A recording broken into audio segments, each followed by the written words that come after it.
or less. Yeah, we've got a ton of good runners in this race as well that you're not watching. We've got Dale Man Burgerlands, who's at the top of the standings in the SPRASH League. He's in there as well.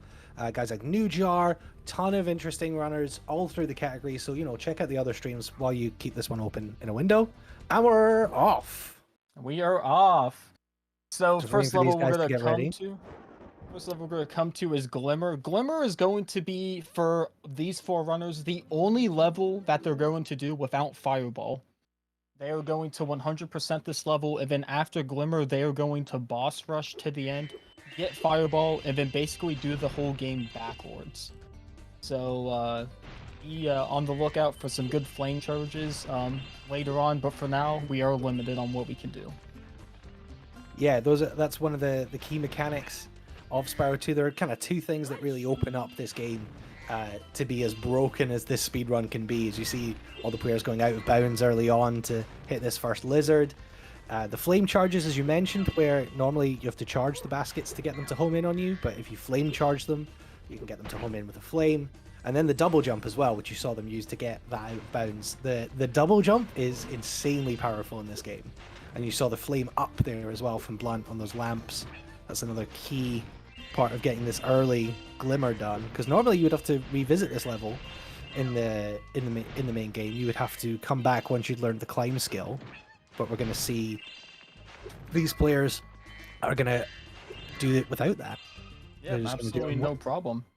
You can easily get these with some good flame charge jumps. That's where you flame, and then as soon as you flame, you charge jump up. And by doing trouble with that lamp there, but he did get it before he expired. And as we see, good old Blunt Bows is going to take an early lead. Blunt Bows is the favorite as the world record holder. And we're going to see how he does with these indoor lamps. I'd say indoor lamps is probably the next possible thing to choke, because if you miss like one of the lamps once with this route, all the other lamps are going to come back off and you're going to have to redo them. Yeah, it's very precise, the route around this cave. You saw that when they got to get to that ledge there. I mentioned it, and Blunt Bows did miss a lamp. He's going to have to basically go all the way back around and trigger them again. So a little commentator's curse there. Nitroff does get past it, though. Yeah, you saw he was just trying to get that to see if he could double back on himself and get them, but not having the luck. Same goes for ZL, except ZL taking a different approach. Instead of going back to the first lamp to retry it with the regular kind of cycle, he decided to do the cycle backwards, save him some time. But it looked like 2 of the players failed the lamps, and Nitroff was the only one who got it first try, if I'm not mistaken. Yeah, from the looks of things, watching 4 streams isn't always the easiest. Very difficult, yeah. Try and keep up with what's going on. But yeah, just in this level, you see them go all the way basically to the end and then double back to clean up this first section, because the orb challenge with the lizards demands that you travel back through the level. And that's very common in Spyro 2 in particular. There are a lot of these levels where there are orb challenges, or there's the mystery vases where you have to backtrack all the way through the level. So you'll see generally quite clever routing in all of these levels that's been refined over a long period of time that this game has been a speedrunning mainstay. And just showing you how close the race is, with 1 level done, everyone is about to leave, except for Nitroff. Nitrovsky taking an early lead. He is going to be heading out, grabbing a few gems on his way as he heads over to Crush, gets that boss done, and then we'll head over to Gulp Skip, which is going to be the first difficult trick of the run. So we'll see if it goes good for everyone. So Nitroff's going to be the first one we're going to see attempt the Crush Skip.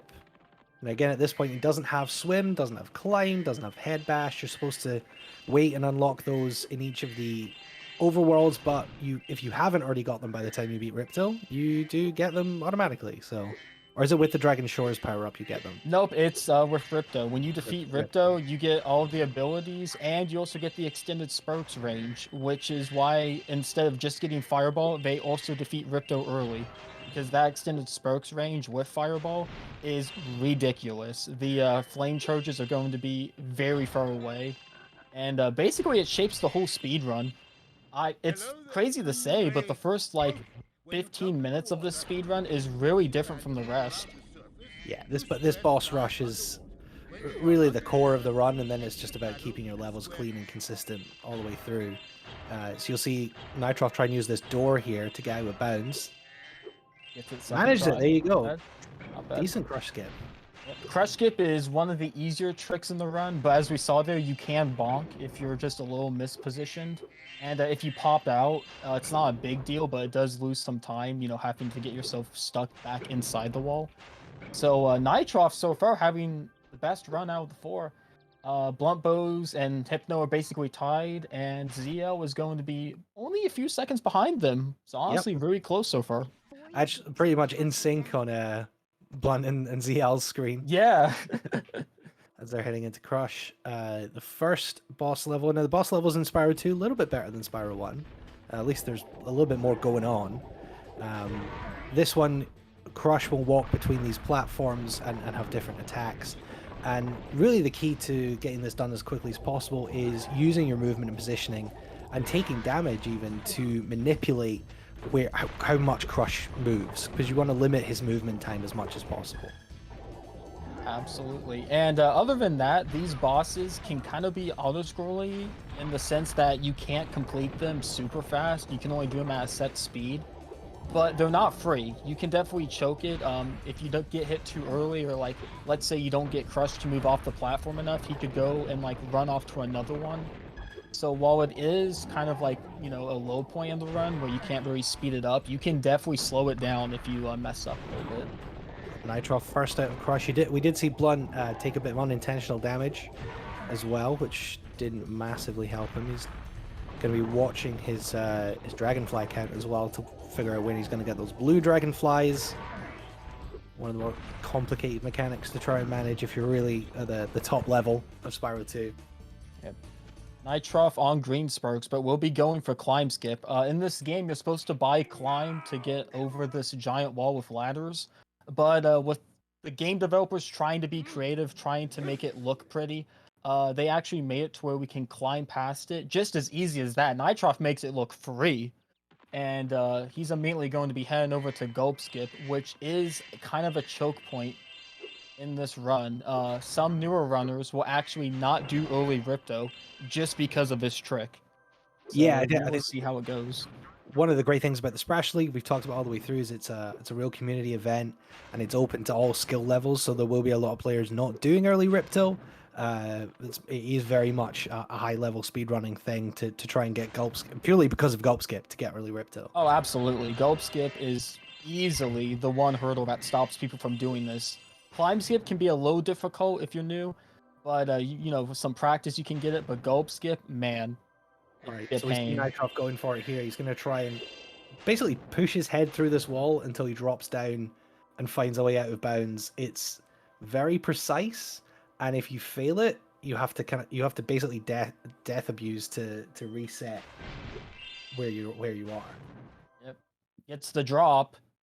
Gets it. Nitroff! Beautiful showing so far. It was a slightly slow Gulp Skip, but any Gulp Skip is a good one. Yeah, honestly, with slow in a race environment, you'll take any Gulp Skip you can get first time. Absolutely.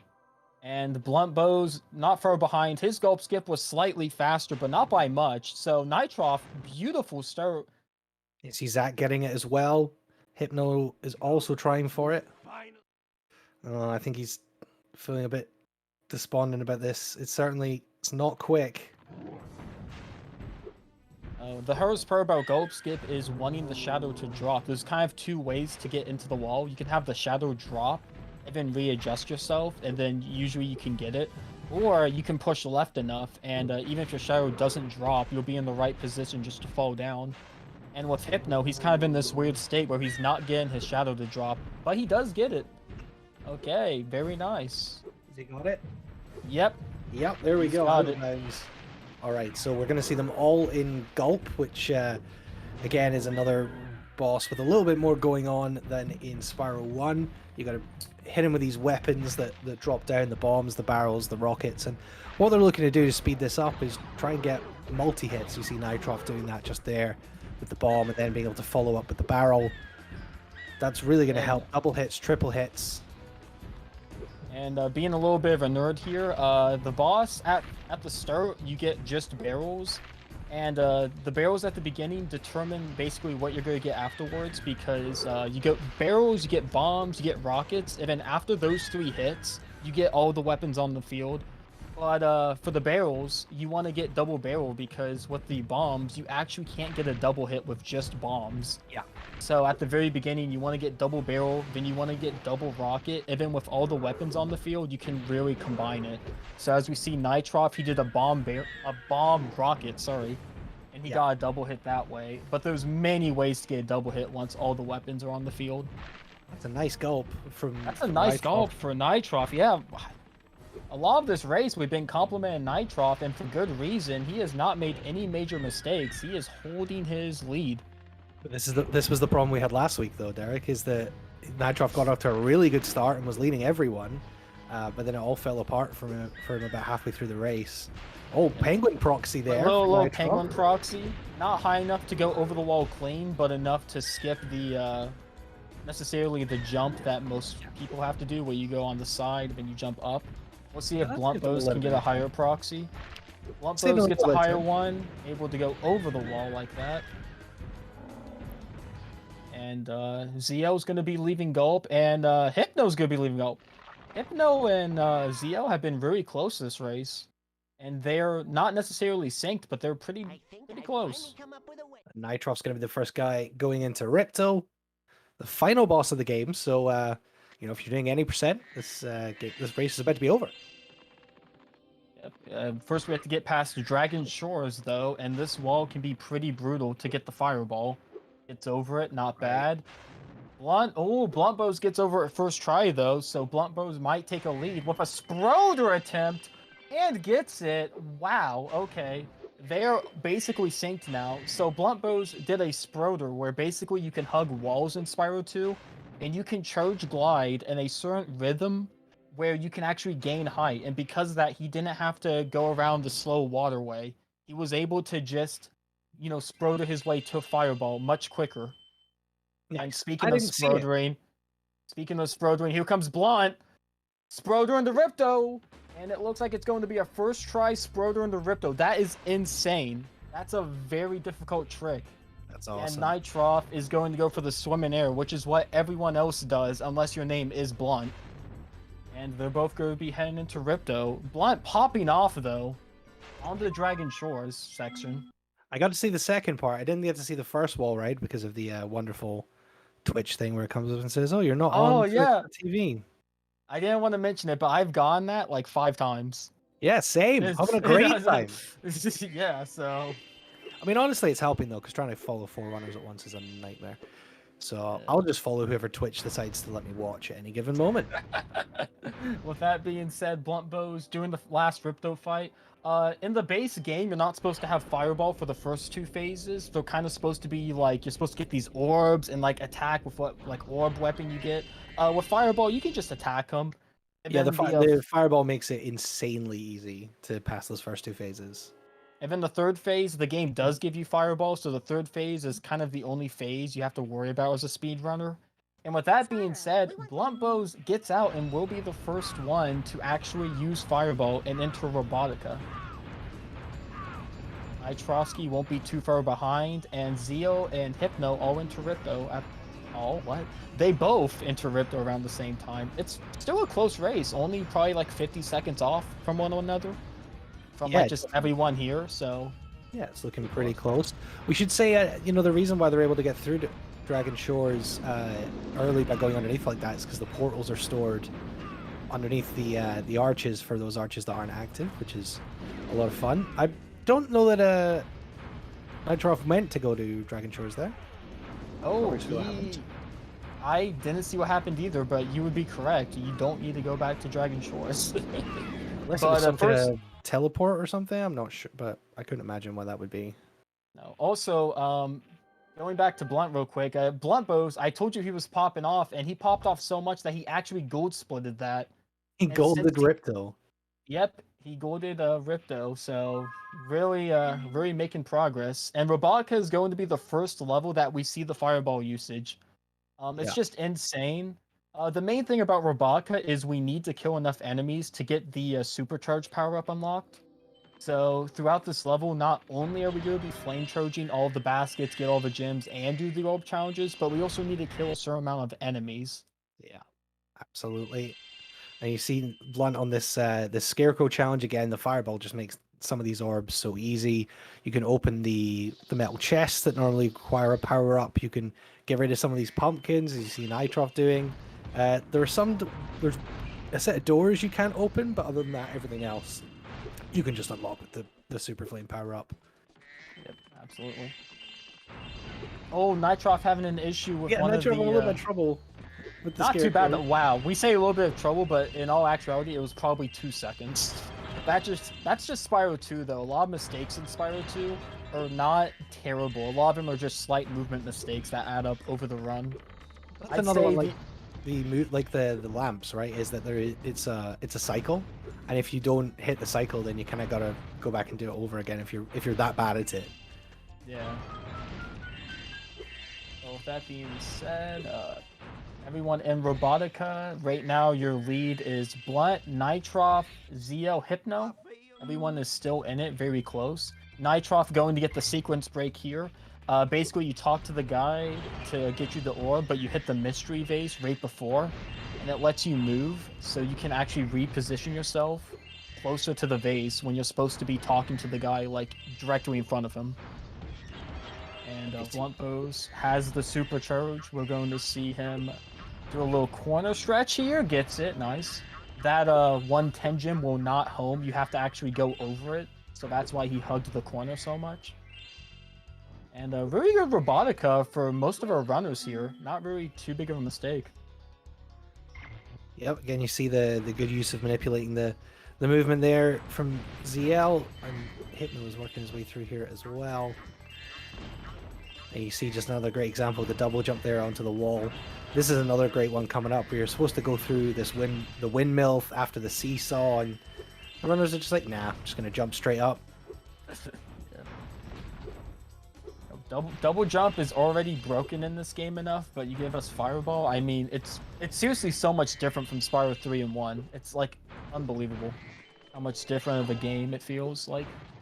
It's a great example of a game that is just totally cracked wide open by the strategy of the speedrunning. You know, you've got the early boss rush to get all the abilities straight away. You've got the super flame power up. You've got the extended sparks range, double jump, flame charging.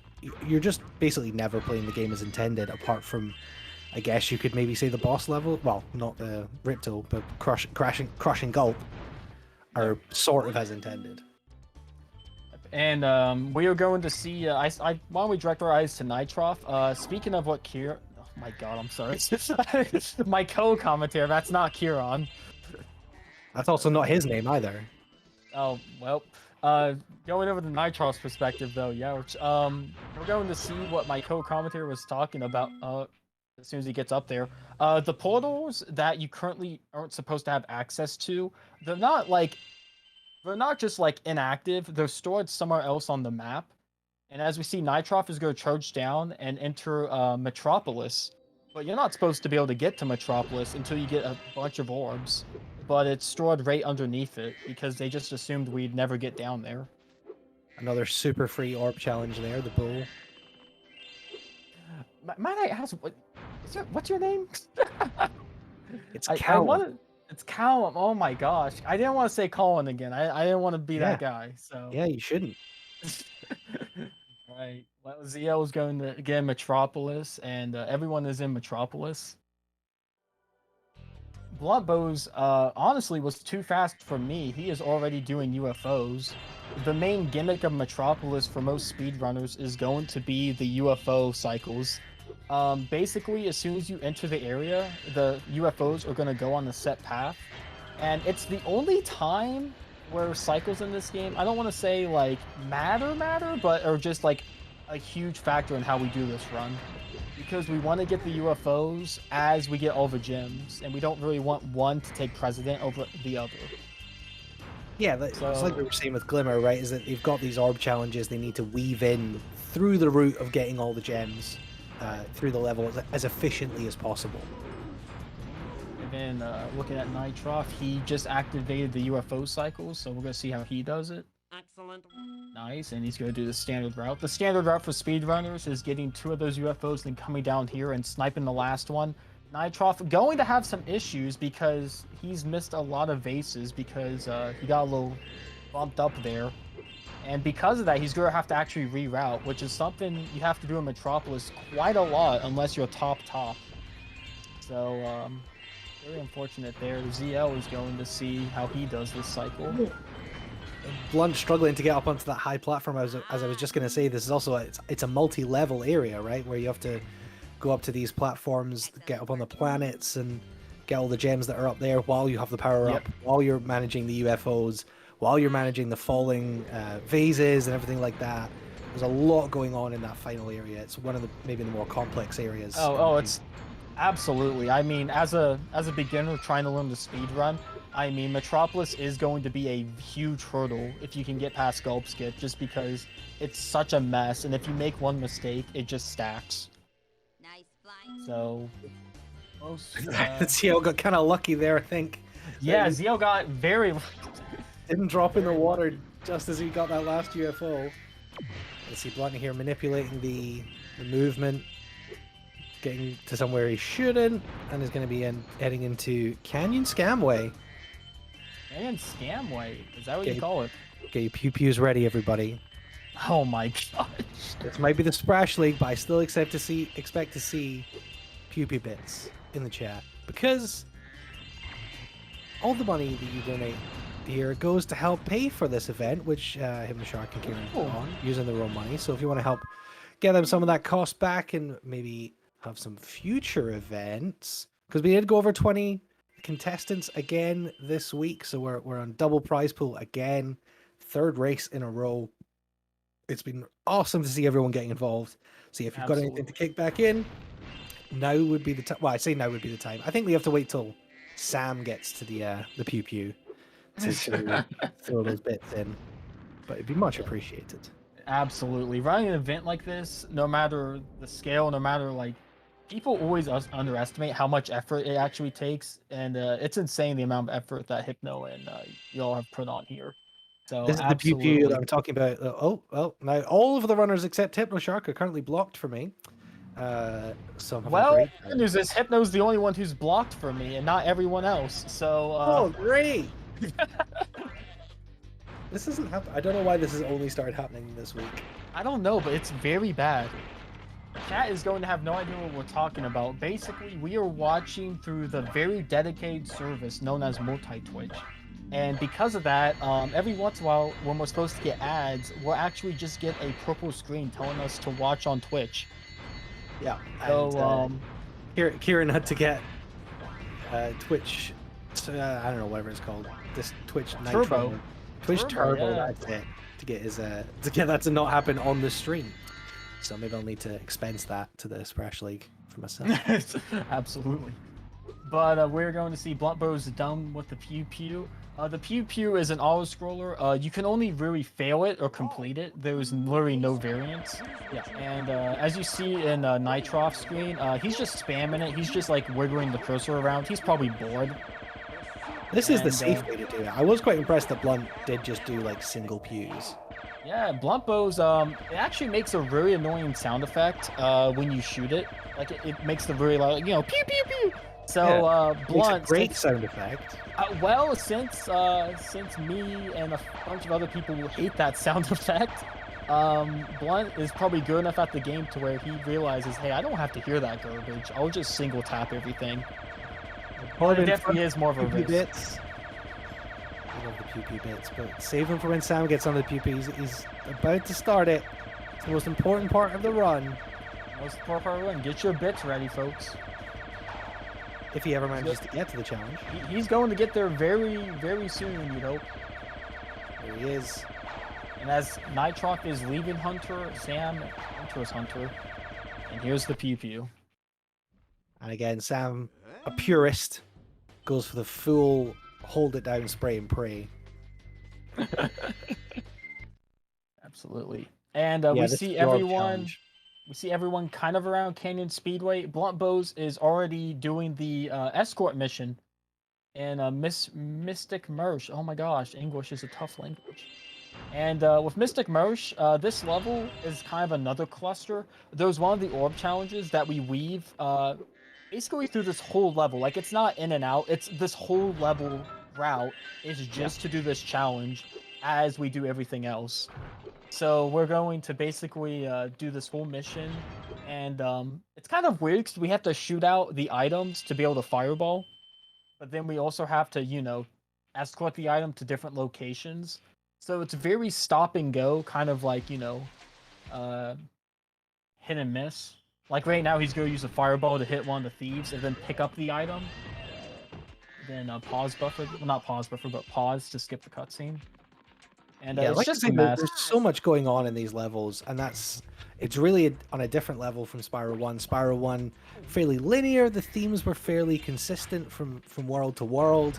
You were really just trying to get through the levels and get through all the collectibles, but in Spyro 2 they added all these different orb challenges, which are, some of them are completely unique, that you have to be able to do in an efficient way, and a lot of them can be very annoying. We're going to get, oh boy, Cowlex. Oh, yeah. Cowlex coming up. Yeah, Cowlix is going to be probably the worst ones. And honestly, depending on like how well you are with the Cowlix, you could lose like almost a minute, I'd say. Just like if you know you accidentally push them off when you're not supposed to, or you know if they fall off. So Or you could just get really unlucky and get a terrible fish and lose like 30 to 45 seconds in Idle Springs. Oh, dude, can't wait to talk about that when we get to it. Can't wait to watch 4 times what the RNG does for fish. I'm so excited. Speaking about Mystic Marsh, though, Blunt Bows finishes the challenges. The challenge. The only real, well, not the challenge, but the thief challenge. I'm sorry. There's actually 4 thieves in this level that you need to kind of snipe while you're doing this escort mission, and they can be kind of, I don't know if herd's the right word, but they can be kind of annoying if you accidentally trigger them, because then they start, you know, running like the thieves from Spyro 1. And Blunt actually triggered the last thief, what looked like by mistake, but he was able to recover. So not a big deal there.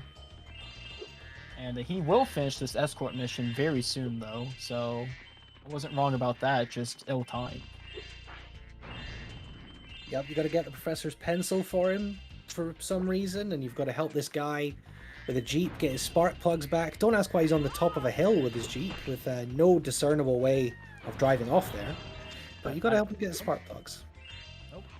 And Professor needs his pencil, despite the fact that when you're talking to him, he actually is taking notes because they have one animation for this game. So I guess he really just liked that one pencil, and the other pencil just could not compare. It's a tricky jump here, Nitroff trying to get out of the water. Does get it. Oh, ZL! Oh no! ZL misses the thief, but luckily it's... ZL got pretty lucky there, misses the thief, but it didn't actually jump over the pond and start just like automatically triggering. It actually stopped. So that's very nice. When you get close enough to them, they go. When you get far enough away, they stop. But sometimes they'll just keep going because AI in this game is just fantastic. So Zio getting a little lucky there, but also good backup. One is heading into Cloud Temples now, another very interesting level with some unique orb challenges. Oh jeez, that enemy went absolutely flying. Yeah, we saw the same thing, yep. That was really fun. I love this game so much. Oh, absolutely. And it looks like most of the other competition is about to finish Mystic, though. It looks like Nitroff is heading out, and Zio's going to be pretty close behind, just grabbing the pencil. And Hypno is finishing the Sparks Plug challenge, and then only has to trade in like about 2 more items, and they're pretty quick. So the rest of the competition, pretty close. But Blunt... Nice little skip of the wall there by Blunt, avoiding that small cutscene. Yeah. And he's now going to have to try and kill... he's not going to need to kill enemies, he's just going to need to shoot go over here and get these gems. Again, this is a level which does ostensibly have kind of a linear route, but it's one where it wants you to double back for stuff. So, you know, coming back to these power-up portals, for example. But we don't need that because we've got Super Flame. So Easy. Absolutely. Yep, Cloud Temples is such a linear level that we actually end on Agent Zero, which is the furthest point away from the starting position. If you know most Spyro levels, you know they kind of go in a circle. But in Spyro 2, a lot of the levels are actually pretty linear.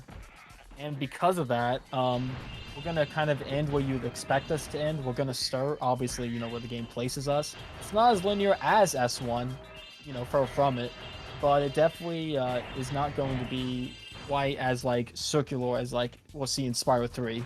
Where people are just going to be, like, almost going in circles, it feels like.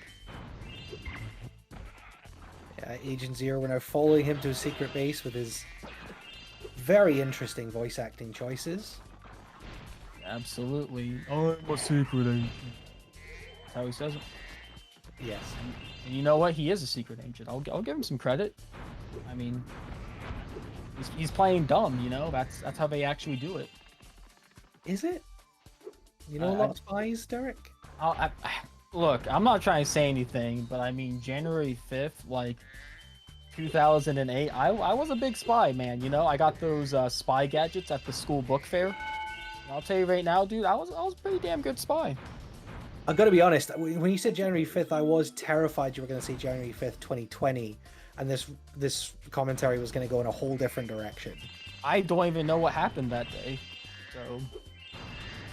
Cool, it was the day before democracy was nearly overthrown in your country, but that's good. Oh, well, good thing I did. Good thing I didn't know about it. Actually, to be fair, not 2020.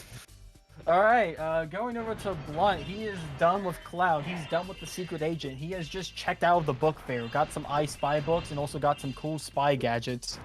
So now he is going to be heading on over to finishing up Winter Tundra.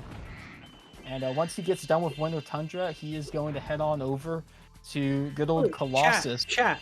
Look, I understand I said 2020 instead of 2021, but I think it's entirely reasonable that a secret agent would have shit to do the day before January 6th. I thought that wasn't a mistake. I knew what the date was. I just got the year wrong. Chill, chat. It's fine. Derek doesn't know what I'm talking about anyway. He doesn't watch it. Look, I can't say nothing, man. I mean, I was just trying to talk about my experience at the school book fair, and apparently the day I listed was in relation to something else. Also, ZL, not to add some shock, but I think ZL may have missed a gem. I think he missed a basket, and if he comes to the end of his Agent Zero section and it's not all the gems collected, I know which one it is, and it's kind of a ways away. So, I'm not gonna try commentary curse it, but I do think he did miss a basket, and I still see it. What? Yeah, no, he definitely missed a basket. He might well know that he has, and he's just finishing out the Agent Zero cycle. Yep. That's going to be a pretty rough time loss, though, because Agent Zero is quite a ways away. Oh, it's not okay. It's not the one I thought, but okay. It somehow was not the one I thought. Oh no! He went for the head bash, and Spokes didn't collect it. He's gonna have to redo that jump just to get the basket. Incredible that I didn't see that because of Twitch. Went to another purple screen just as he started the head bash. Cool. Honestly, cannot blame ZL there. Spokes should have easily had that gem. He broke the basket and basically just head bashed beside it. Spokes had like 2 seconds and kind of just dropped the ball, not gonna lie. Sparks is a hell of a gamer, but you know, sometimes he just takes a day off. Yeah, it takes a lot of days off when I'm doing runs, so that's how it goes. And that's Winter Tundra done for Zach. We see Nitroff and Blunt are both back in a summer forest, and we're gonna get hockey for the first time. Oh, hockey! So hockey, you play the 1v1 to start with. You're gonna try and score past the goalkeeper. It's not particularly difficult, but you are gonna try and get these quick shots. Oh, look at that from Blunt. That's just beautiful. Blunt, oh my gosh. Now, Blunt being the world record holder, time loss in hockey is definitely not acceptable, so he has this down to an art. I expect the other runners to possibly mess up hockey one once or twice, just because it's kind of awkward. It's more awkward than you'd think. But with Blunt, I mean, he just makes it look free, and gets it done quite nicely. That glide technique is absolutely sick. It does make it look, as you say, absolutely free. Yeah. Now, Hockey 2, on the other hand, is going to be a little different because Blunt is going to stand still and see where his teammate launches the puck, and he's going to have to react to that. And there's kind of two ways your goalkeeper can launch the puck. It can either be to the right or it can be to the left. And you want it to the left because if it's to the left, you can actually get in between the opponent and the enemy goalkeeper, and he can just hit it towards you. Meanwhile, your goalkeeper just hits it where he's like. The enemy goalkeeper, he always passes it, obviously, direct to his player. Yep. Our goalkeeper, though, like you said, absolutely worthless. If it gets to that point, most of the time, like Fats, he'll just let the puck go through, even if he can stop it. And when he does, he'll just launch it wherever he feels like. He's about as useful as Sparks. Absolutely. Oh, Blunt did miss that one, but collected it from the goalkeeper. Blunt having a pretty decent hockey. Yeah, not perfection, but very, very good. Definitely closer. Shout outs in the chat, by the way, if you looking at Zach and Nitroff getting the talisman, if when you played this game as a kid, you thought you actually had to fight this Yeti and avoided it with your life because you thought it was going to be really hard, turns out you just have to watch him kill himself. Speaking of hockey, Zeo and Nitroff are almost synced, basically. So we're going to get double hockey action, baby! Let's go. Are we Canadian? Look, I might be, okay? So I'm watching double hockey. We see Zeo doing a spin strat. I've actually never seen that before. But, not half bad. It looks like Nitroff struggled with Hockey 1 while the pucks got passed. So it's about, like, 10 seconds to grab the puck and shoot it back over there. It's so sad to have to go all the way back. And there's, yeah, Zach missing one as well. Yeah. See, Nitroff misses another one. I'm telling you, Blunt made it look easy, but it's actually not that easy. It's a very precise, like, tech where you kind of do the glide and then cut it off and then charge down. You see, Hypnoshark doesn't sounds do easy, but Hypnoshark doesn't do the glide. He tries to get the quick shots, by anticipating where the goalkeeper's going to hit it. And again, that's incredibly precise, and he'll get it maybe twice, 3 times would be good. There's one, you see, that's there's one. Yep, Hypno is actually doing the 50-50. So what Nitroff and Zeo tried to do was try to force it to where they get the puck before the goalkeeper even touches it and spits it in. Hypno is doing what I like to do, which is the 50-50, which is where you basically want the goalkeeper to hit it towards you, but it's 50-50 if he does or not. Sometimes he will, and sometimes he just won't. And we have 3 players in hockey. I couldn't be any happier. One is in idle, so I will get to him when he gets to fish. But for now, just focus on the cute hockey gameplay. And Nitroff trying to clean up Hockey 2. Hypno's about to start Hockey 2. And really, the best thing about having the Super Flame is just getting to absolutely destroy that smug asshole you're playing hockey against. Oh, yep, absolutely. What a punchable face.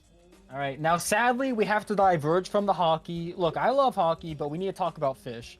Blunt Bows is currently at fish. Okay.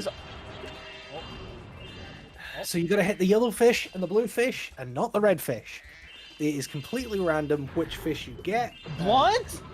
Blunt getting 4, 5 in a row. He is on the RNG of a lifetime. You say this, but he's just going to then get like 10 reds in a row. Yeah, but right now he is above average.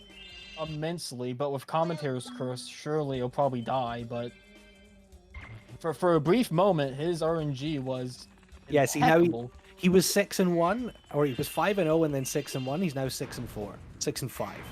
I have destroyed his. I've destroyed his. Oh my god! See? I've destroyed his luck. He's now in the negative 6-7, 7-7. Okay, no, we're back. We're back. Look, we're back in action. All right, it's not commentator's curse. It's commentator's mishap. You know. 8-9. Oh, okay. Now he's below average. He was above 10. average. Oh, and the fish doesn't go in. Since you have fireball, that's so upsetting. Since you have fireball, sometimes the fish, based on when you hit it, can actually miss the mouth because it, just freaks out with how you have fireball. So that was about 20 fish total to get. It was slightly over actually. Yeah, 11 and a miss. So it was 22. Yeah, so Blunt actually had insane RNG. I would say it was like world record potential. Like it was that good at the start, and then you know, someone may have said a few things, and he ended up way below average. Yeah, So we're not going to do not that great. for the other three, right? You're going to learn your lesson from that, Derek.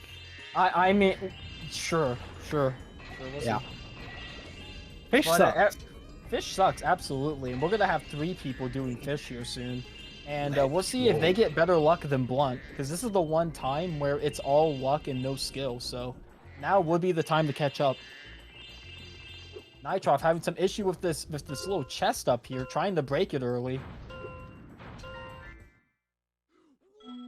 Right, so yeah, going through the puzzle blocks for the first part of this challenge, and again, the game wants you to backtrack. It's going to take you all the way back to the beginning to do fish, and then you got to go back and do the blocks there. And then I think Blunt was going for a chest proxy. I can't see it though. Yep. He was going for it. He didn't get it first time, Oh, or a second. Yeah, he's struggling a little bit with this chest proxy. There you go, 3 times. chest proxy is a very easy proxy to get, but it's actually curving the proxy that's the difficult part. Because sometimes, like, depending on like where the proxy kind of shoots you up, you can sometimes be too left or too right and just miss the window. Was anyone counting Zach's fish, by the way? I was not, and not only that, but now Nitroff is on fish, and I was not counting it Counting either. Nitroffs. I will say, Nitroff, I think, is ahead of Zach's RNG because Nitroff entered it later. But it looks like both are getting pretty, I'd say, average fish. Nothing too remarkable. Nitroff is at 4 and 5 now, 4 and 6. Oh, ZL gets like 6 right off the bat as soon as I say that. ZL going what I thought to average to probably above average. 9. 10 reds for Nitroff. Nitroff having, I think, almost a worse time than Blunt. Yeah, Nitroff is having worse RNG than Blunt. Yeah, that's yep, 12. That's officially worse than Blunt. 13. Wow. He's still got 4 to wait for as well. Oh no, he misses. Oh, red he hits a red in. So when you hit a red in, it actually spoots some fish out. You know, you have to basically re-knock them in. Nitroff, you can tell by his face, by his webcam, he is just so done with it. Yeah, and the RNG from this and Nitroff hitting that redfish means that Hypno is ahead of Nitroff now. Hypno is ahead of Nitroff. He gets decent fish RNG. That looked good. I wasn't catching that, but that 6 for Sam. That did look really good. 6 for Sam. Yeah, 6 for Sam, not bad. I don't know if it caught Nitroff's final count. It was pretty brutal. Oh my gosh, and it's still going. It is actually still going. I can see it right now, but yes. He's on 8 out of 10. Oh Jesus Christ! He's at 9. Hey, he's got 9 though, so hopefully the pain and suffering will end soon. And it does end soon. You can tell, like I said, by the face cam though. Very annoyed. Yeah. I would be too. I mean, I got to 12 redfish and stopped counting quite a while ago. Yeah, Bluntbo's getting a free swim in air. This swim in air in this hubboard is very easy. You kind of just go to the edge of the little, like, what is it, like lake, pond, whatever, and you just push square and you kind of just hug the little edge of it, and you just get a free swim in air. And because of that, you can just, you know, go all the way over here, skip climb, because you're supposed to actually get this orb and these gems with climb. We see the ladder there, but with the swimming area, you can just skip all that, and then you can glitch into Ocean Speedway and not have to talk to Alora to unlock it. So that's a lot of time save back when that was discovered. Right, Kieran, you owe me $8.99 for Twitch Turbo. I'm bored of this already. I actually can't see any screens. I have 4 for 4. So, wow. I'm trying to reload my multi-Twitch now. I haven't got ads, but I'll use the stream. I am now back. It looks like Nitroff is going to go for a chest proxy. Yep, whereas Blunt is already in the Speedway level. Yep, Ocean Speedway. Ocean Speedway is actually one of the harder speedways in this game because the route that most people do is kind of precise and very easy to like mess up and fall in the water. Which if you do that in a speedway, you have to redo the entire like speedway like time trial. So very awful speedway. This is probably the toughest one in the game. Nice. And Blunt, no problem though, gets through it done pretty easily. And then Blunt's going to do something very interesting with these red rings. You're supposed to go through them when they turn green, you know, based on when Hunter goes through them, but you can actually collect them before Hunter touches them. So Blunt I don't. is going to. I don't know about is you, going- Derek. The actual stream is about 5 seconds faster than my multi-twitch, so I'm just switching over to that. Really? Yeah, just so we can be on the same. So we're watching the same thing. You might want to do the same. Yeah, Wow. looking at Blunt's timer, it was about 4 seconds slower on the multi-twitch. My multi-twitch is actually faster. Well, there we go. Yeah, Big but deal. that's not a big deal for a little bit of latency. Blunt is just like I said, just collecting those rings before Hunter even touches them, and because of that, he can finish this challenge quicker than he's like supposed to, because this is supposed to be kind of like an auto-scrolly, like, oh, you know, just follow Hunter or whatever. But Blunt Most can of the finish it. challenges, the Speedway challenges are auto-scrollers.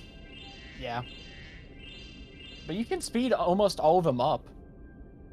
You can speed this one up, the Metro showing one out up. that the Burgerlands might be second at the moment, exiting idle, 44-23 or third.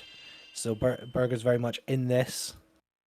Not If you only see- that, but we have a forfeit from Board Banana.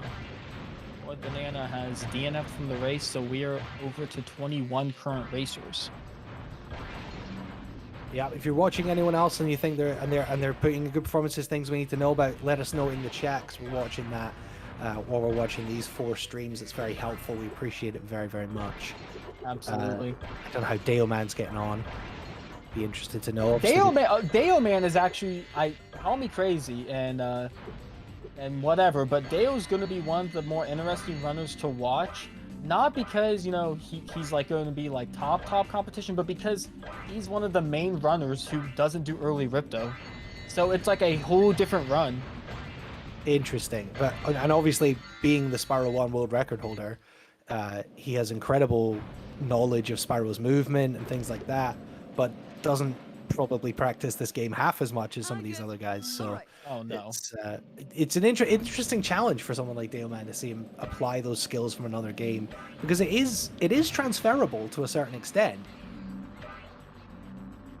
The issue is that with Spyro 2 and 3, they're so common, other than double jumping and fireball, like the actual engine is the same. With Spyro 1, on the other hand, it's a completely different engine. So because of that, Spyro 1 doesn't transfer over as well as like 2 and 3 would have. Interesting. And Blunt going to get a beautiful flame charge through the wall. Those baskets are actually very out of the way for some reason, but if you can flame charging through the wall, it actually saves. I'm not even kidding you. It saves almost like 10 seconds because they're It's just another that out of the example. way. It's another example of how many things you have to think about what going on during a level, right? So you're trying to do that orb challenge with the long glide, and then you're going to go out of bounds and get into that talisman room, but on the way you're going to have to get these baskets that are really awkward to get otherwise. Just so much going on. Yep. And And we're we gonna see see- everyone in Ocean Speedway, Blunt and Hurricos. Yeah, he's going to be getting to the lightning thieves coming up, which is And the where you- Lightning Thieves is kind of interesting because as a casual player, you may have hated it because, you know, they kind of just spawn whenever. But for speedrunners, we actually try to manip him. You can manip when they spawn based on when you place the orbs and what time you place the orbs. So Blunt Bows here is actually going to manip them by placing the orbs in a specific way. And by doing so, you can speed this up quite a bit. And it looks like ZL has just Zio had failed. to redo the hunter challenge. Which is, And speaking of the Hunter challenge, everyone's on it, besides Blunt, obviously. yeah, well, Ziel's on his second attempt, though, and again, that's going to give Hypno a great chance to catch up. Hypno and ZL have been very battling. Nitroff was ahead of both of them, but had some fish trouble, and now is only slightly behind them. New Jar's apparently running well as well. While we're talking about Lightning Thieves, one of my favorite SRT anecdotes is this is actually one of the few challenges that is more broken in the remake than in the original. Really? Because in SRT2, the Lightning Thieves, before you start the challenge, they are all stored in a level at the top of the wall, dividing this area from everywhere else. But you can actually get into that wall. They're invisible, but you can then just spin around and hit them all and complete the challenge. And we have some great confidence by Burgerlands in the chat saying that his run was dog shit. And that No he better reaction not to the podium. great SLT anecdote. I'm really sad. Nope. If it makes you feel better, I actually was listening. Good. But that honestly, I don't know much about SRT, but that is kind of interesting that some of the challenges are more broken. I know with SRT, generally the older games are more busted, but SRT's I guess more janky in Yeah. some areas. So it's definitely like a trade-off to the glitches in the original games is some of the jankiness you can pull off in SRT. This is one of the things that I've seen as a common theme from Burger as he's been going through. You know, Burger obviously top of the league right now, in pole position for that final SPRASH Vector. Is it while he's running in the chat talking about how shit his run is, while Kieran is telling him that he's second? Yeah. You know what? Honestly, I think it's all about personal expectations. You know, I mean, I would love to steal all of Burger's runs and submit them as my own. But to Burger, I mean, you know, he wants nothing but perfection. He wants tippy top. And I don't know if it's that or if it's a mentality thing where it just like feels worse to him, and he, you know, because like he says, it might, as you say, it might feel like a bad run if he was going for like world record, but you got to remember this is a race. It's a single run, a resetless event. You've only got one chance to do all of these things, and it's very easy to mess them up. Absolutely. You know, we saw like ZL messing up that Hunter challenge in Ocean Speedway. You wouldn't expect anyone in this run really to not get that first time. Yep. And going over to Hurricos, 3 runners in Hurricos, Blunt Bows. Blunt Bows kind of keeping the same trend alive of being one level ahead of everyone. Everyone else has kind of been in the same level the whole time. And Zio is going to be the first one to encounter Lightning Thieves. And then it's going to be probably Nitroth and then Hypno, it looks like. So it looks like we are going to see 3 Lightning Thieves. So now would be a good time to see how they manip it. Most runners manip the Thieves around the same way. So most of them should do the same cycle, but we will see. I So just we want to see highlight Zio. in the chat one of probably my favorite comments I've ever received on my commentary on any event, from J-Dog, saying that we have good commentary, he has low vision and the descriptions are helping him understand what's happening, and he's never seen Spyro run before. That is very cool. But also don't worry, we will talk about wanking and things later on. We'll get there. Oh, absolutely, absolutely. But nice comment. And this turtle level, we've talked about this a bunch in Hypno's chat, but I think Sunny Beach is a level that more people have memories of because it was one of a set of levels that were released on demo discs. Really? Yeah, like Sunny Beach, Skelos is another one. Uh-oh. We have trouble in town for Zio. Zio definitely did not manip those correctly, so it might be kind of wonky with where they spawn now. It looks like Hypno gets the perfect manip though, so Hypno is going to get through this challenge pretty quick.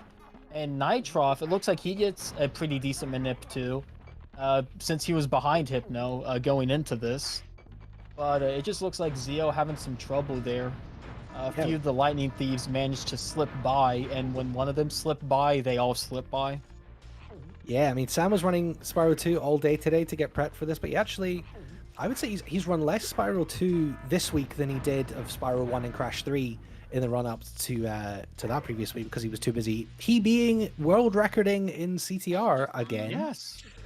Very big congrats to Hypno for the new world record by 2 seconds. Yeah. Very nice. He did get a 143 in his last run before cutting stream for the day, so he's definitely got potential to do well in this race. He's just also just a very consistent runner. He's very good at keeping cool, very good at getting solid times, and that's really what you need in the SPRASH League. You don't want one game to be getting the world record and then sucking at the rest. You just need solid times. Yep.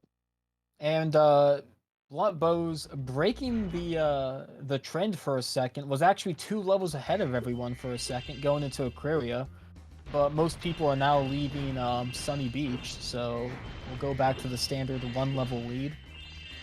Hypno going to be the first one in Sunny Beach, sorry, and everyone else follows suit. All 3 of them are kind of neck and neck. Like all three of them are in this opening area of Sunny Beach.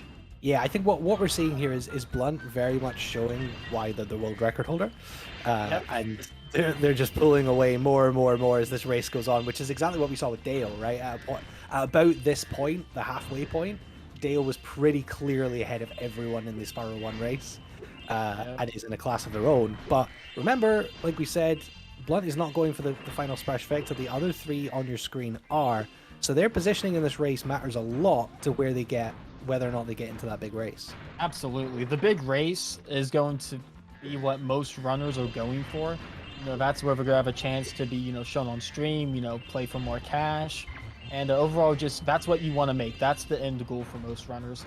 Like you said, Blunt isn't really going for that. Blunt's here, you know, just to have fun, just for the points. But because of that, it makes it to where, while Blunt might be competition this race, in the whole grand scheme of things, he's not, like, in your way for the main event.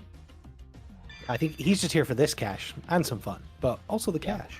Also, dude, the double prize pool. I mean, who Yeah, doesn't love double prize pool? I mean, it's $100 is the top prize for today's race, with 40 for second and 20 for third. And of course, SPRASH points. The way the points work is it's determined by the number of entrants, but it scales all the way down. So if you finish, you're getting points, and that's why shout out Iron Spider. He's got so many points for such slow runs. Yep. Hey, he's determined. I can't say nothing. I participated in the Spyro 1 race, and I forfeited after like 30 minutes. So shout out to Iron Spider. What? I mean, Iron took like 7 hours to do that run, so that's what real man looks like. Look, I'm sorry. After 30 minutes, I have to tap out. I mean, I can't go longer than that. Okay. Also, we should say, because again, you know, we weren't commentating at this point. Iron took so long to do Crash 3, he had to go to work in the middle. What? Yeah, he wasn't finished and he got called in early to work, so he went to work, left his console on, came back and finished the run, because he's an absolute legend. So, damn, okay. Getting an update from Kieran. This is the first time we've had a lot of off-stream runners in the top 4. Blunt is winning the race.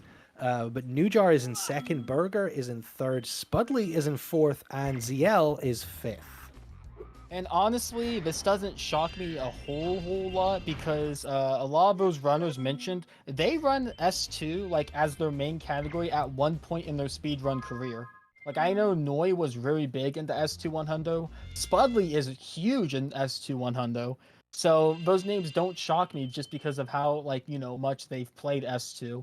But very cool to see, and hey, you know, might have to check out some other people. If ZL is in fifth, then that means that Nitroff and Hypno are really not very far behind that top 5 either, because they're pretty much in sync right now, coming out of Ocean Speedway with ZL just a little bit ahead of them. Yep.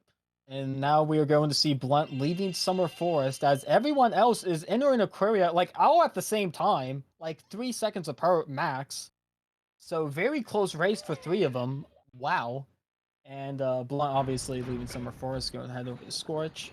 But Aquaria is going to be a big deciding factor in who takes the lead out of the 3. Oh, look at that synced up cutscene with Nitro and Hypno. That is beautiful. Yeah, Blunt is into Autumn Plains now, the third of the 3 hub worlds, which means he's 2/3 of the way through the game. This is this the longest one though in terms of numbers of levels? It feels like it is. Oh, absolutely. Autumn Plains is definitely the one that has the more levels. I don't know the exact number, but I think it's like 3 or 4. Like, it's actually like a decent bit. So Autumn Plains at the end of the run can definitely drag, just because, you know, at this point you know what pace you're on, and you're just like, oh my gosh, you know, how many more levels. But yeah, it definitely has the most levels. It also has, I want to say, the most unique levels.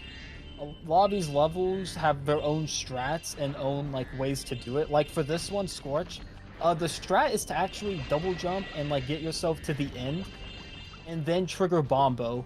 Bombo is a character you have to actually kind of race 3 different times. And the plan is to trigger him as soon as possible and then collect the gems that you're supposed to, you know, get before you faced Bombo. I can't believe we're just glossing over the fact that you just said Bombo is a character. Bombo is a nappy-wearing terrorist called Bombo. I mean, the remake definitely changed it for a reason. That's all I'm saying. I mean, He's Bombo Bob in is SRT. he's Bob. Yep. He's Bob. God damn, when did he get an office job? Yeah. But Bob is like that's such a generic name. I mean, unless he has Sponge before his name, I mean, I don't want to hear it. Good, But, good Robotica reference. What's the Hurricanes? yep. The Tom Kenny level. Tom Kenny, yep. And here in the Hunter mission, this is another auto-scroller thing. You can't really speed it up. Obviously, you can lose time if you don't hit the monkeys in time, but like in terms of like speeding Hunter up, you can't. So it's pretty synced up for most runners when they eventually get to this part. Hunter just has a barrel and just wants the monkeys for some reason. I mean, they're just kind of chilling. And Hunter's like, you know what? I want monkeys in a barrel. Why not? So you gotta get them in the barrel. The monkeys are throwing coconuts. Yeah, but you intruded onto their land. I mean, they're away from the level. I mean, you don't have to go and hunt them down. We're going to be much further into On Planes before we start talking about how Spyro should be charged with war crimes. But this is the start of it. Yes. Absolutely. You're going to see in Autumn Plains Spyro interfere on two sides of clearly some sort of, I don't know, ethnic cleansing based war. It's basically a genocide, is what he's. It's definitely not nothing pretty. I'll say that much. I mean, if this was a movie adaptation, it'd be rated, PG-13. I mean, I don't know how this game got rated. Yeah, if that. So I don't know how this game got away with this stuff, but Yeah, right now we have 3 runners currently in Aquaria doing the Manta Ray mission. The Manta Ray mission, you can grab a few gems like Zio did if you want to risk it. Other than that, it's pretty straightforward. And after this, they're all going to head out and head over to Scorch as well. So Scorch is one of the longer levels in the run. And because of that, we might actually see it to where all 4 runners are in the same level at once. It's probably their best chance in the rest of this race of being in the same level as Blunt at any point. Absolutely. That's what I'm saying. Absolutely. If they do not catch up to Blunt in this level before he leaves, it's not happening for the rest of the event. He's about 4 minutes ahead, though, at this point, so they genuinely might not. They might not. He's about to leave, and most of them are about to enter. I think the only one who might sneak in is probably ZL. I think ZL is going to sneak in, and everyone else is going to miss the Merc. You see, Nitroff is only just a little bit ahead of Hypno now. I should say ZL going into Scorch is a little bit ahead in second place on our screen. Yep.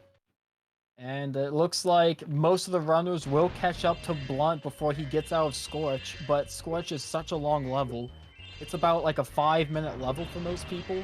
And 5 minutes for a level in S2 is actually really long. Yeah. Like a lot of these levels you can get done in like 3 minutes or sometimes even less. So 5 minutes is very long. And yep, Blunt's leaving and the race may look close, but these runners have a marathon of a level to get through first. Yeah, I think that's the other thing with Autumn Plains, isn't it? I think it has slightly more levels and it also has these really long levels that... Oh, absolutely. Dude, Zephyr? Yeah. Oh, dude. Wait. I take it back what I said earlier. Zephyr might be their best bet. Zephyr is horrendously bad when it comes to how long it is. And Fracture Hills is pretty long as well. Yeah. I always think we have to loop around that and deal with all the... And you have to do the 2 orb challenges as well. Yeah. Earth Shakers. And... There's some long levels in Autumn Plains. Long levels and the most levels. I mean... It definitely goes by way slower than the rest of the levels in this game. And right now we see everyone doing Bombo. Bombo, I already mentioned how you have to get there like late and then like kind of like trigger him and then collect all the gems. That's the speedrun strat. But if you get hit by one of his bombs, I mean, massive time loss because it sends you back to where he starts the race to begin with. And you And see Blunt doing the geared collection challenge. Now, normally this is the trouble with the trolley, and it's very, very memeable. But in this speedrun route, they just go up there by themselves. They don't use the trolley, so hopefully we're not Yeah. going to get any trouble with the trolley. the only way we'd get trouble is if someone accidentally missed a gear and then proceeded to talk to the NPC. Because if you do that, it kind of soft locks, not soft locks, but you can't complete the challenge, and you have to kind of, you know, just do the challenge legit at that point, or go back up there and collect all of them manually again. So in terms of progress of other runners, Blunt obviously well out in front. Newjar coming up in second, still Burger in third, and then you got ZL and Hypno, with Spudley dropping in between Hypno and Nitroff for your top 7 at the moment. That's very tight. I mean, look at the difference between Nitroff and Hypno at the moment. So Spudley is really in between them. I mean, that's really close. Yeah, so I think everything after Blunt certainly feels pretty tight. Absolutely, absolutely. Blunt is the only outlier, I'd say, in this race. Yeah, and it is great to see, isn't it? That, you know, when you get the world record holder. Oh my gosh, ZL. ZL manages to squeeze past 2 of Bombo's bombs. I'm gonna be honest, it looked like he should have gotten hit potentially. Got very, very, very... I don't even want to say lucky, because that's not luck. That's just skill, but wow. Wow. Also, going back to ZL, Bombo's... He stopped. Okay. I guess he accidentally ran too fast past Bombo. And you have to double back a little bit. And you see a little bit of manipulation from Blunt Blows there to get over to the talisman without having to do the lightning fires, cutting out that cutscene. There are a lot of those little cutscenes that you can cut out with movement.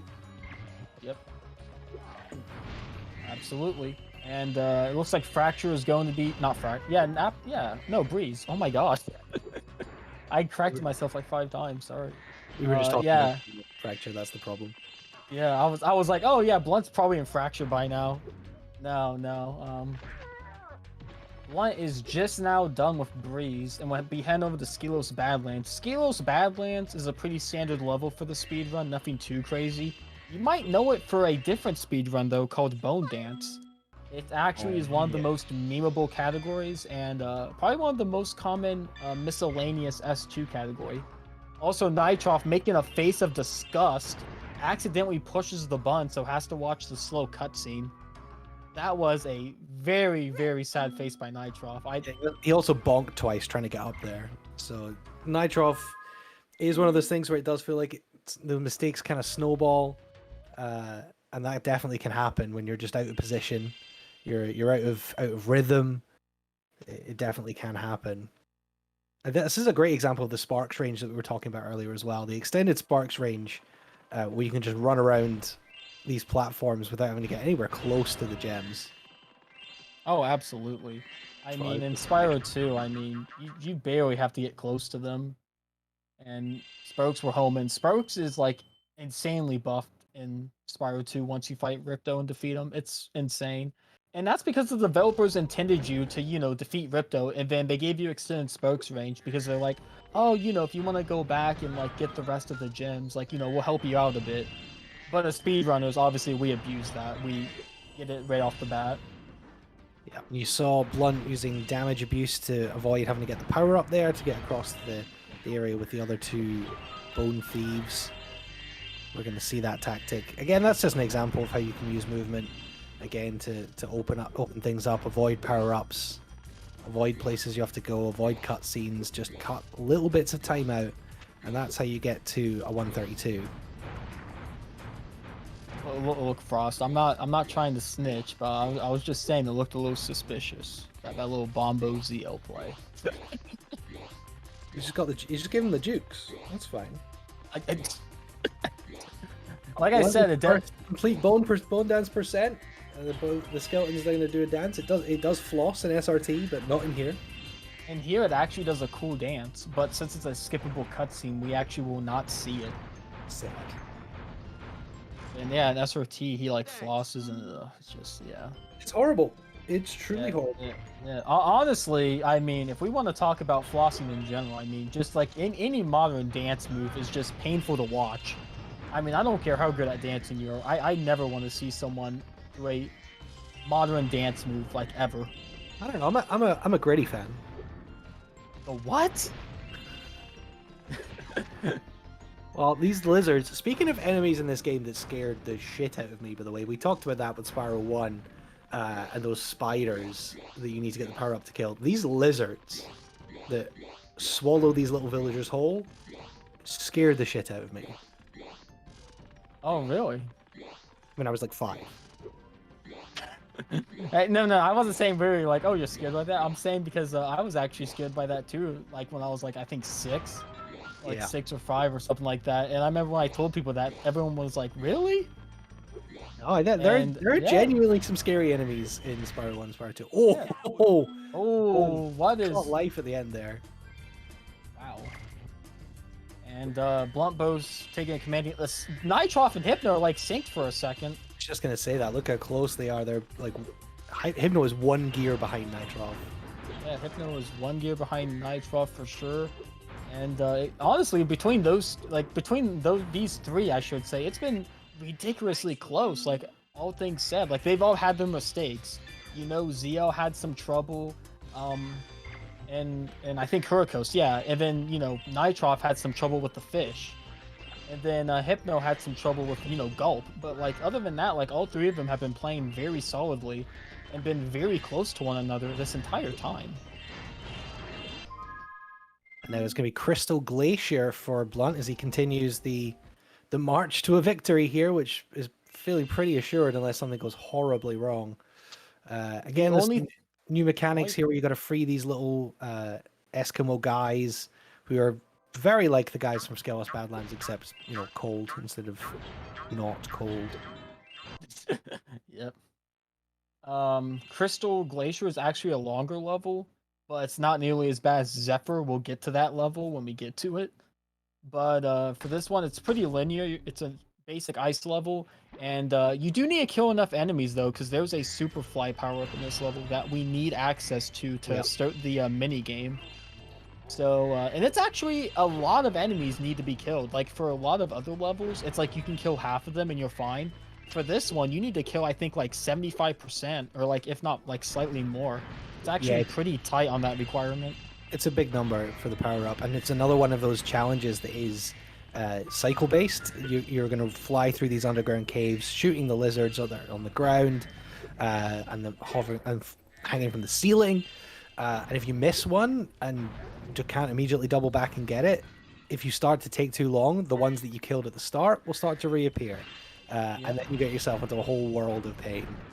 So here we go, Blunt taking on that challenge. There are gems to collect as well that you need to be careful to try and get. You want to get a clean 1 cycle.